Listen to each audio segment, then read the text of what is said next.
The sports page with the Orlando Sentinel and FM 96.9 The Game's Mike the Bulldog Bianchi. On JRR. All right, the Bulldog is away this week on a personal matter, so we're kind of stepping up to do our best to fill his shoes. You've been doing a fine job of it, Patty. All right, divisional matchups for this upcoming weekend are now set after the Houston Texans 30-6 win over the Steelers last night. In Pittsburgh, defensive struggle for 3 quarters.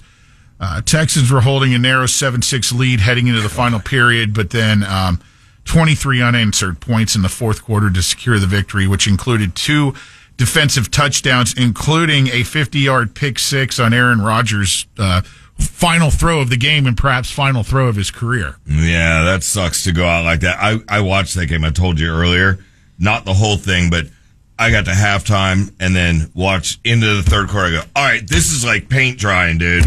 As you said, defensive struggle. I mean, it continued the trend, though, of all the wild card games with fourth quarter fireworks. So, at least on that front. Now the question, the 2 questions, is that it for Aaron Rodgers? A lot of the fans were yelling for him to retire as he was leaving the field. And Taco, you and some of your insiders think that's it for Mike Tomlin. I wouldn't be so quick to jump to that, though.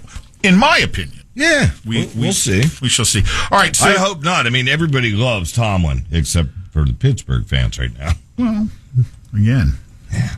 All right. So the divisional matchups will go like this. 2 games Saturday, 2 on Sunday. 4:30 on Saturday, the Bills will be at the Broncos. That one is on CBS. Saturday night, San Francisco at Seattle, 8 o'clock on Fox. That's going to be a game right there. Sunday, the first game will be at 3 in the afternoon. Houston will be in New England to face the Patriots. Then Sunday night, the Rams at Chicago, and that game will be on NBC. Other NFL-related news, John Harbaugh completed a formal head coaching interview with the Falcons yesterday. This was the first official interview for Harbaugh since his firing from the Ravens last week. Obviously, Atlanta, not the only team interested in acquiring his services.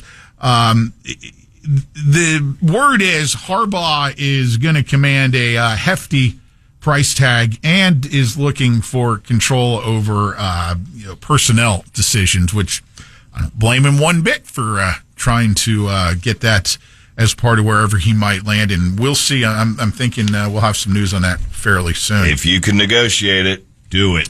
Make it 10 in a row for the Tampa Bay Lightning. Another blowout victory last night.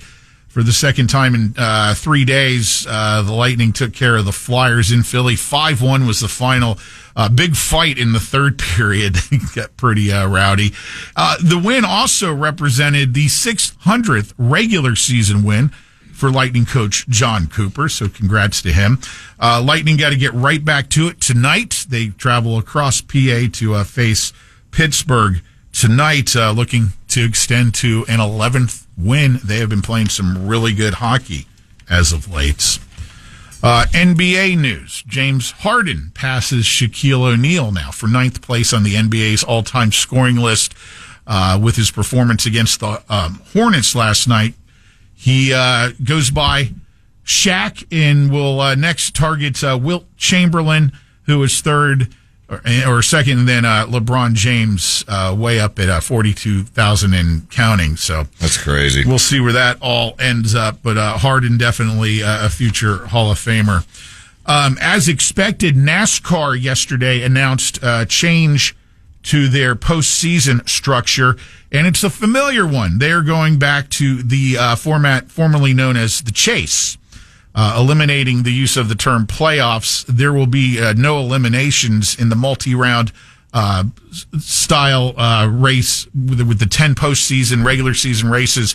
The top 16 drivers in the point standings after the 26 regular season races will qualify for the Chase. There's no more of this win a race and you're automatically in business, which I never liked that because I wasn't a fan either. There's just too many opportunities for there to be some weird major wreck and then some, ham and egger just happens to be in the right place at the right time.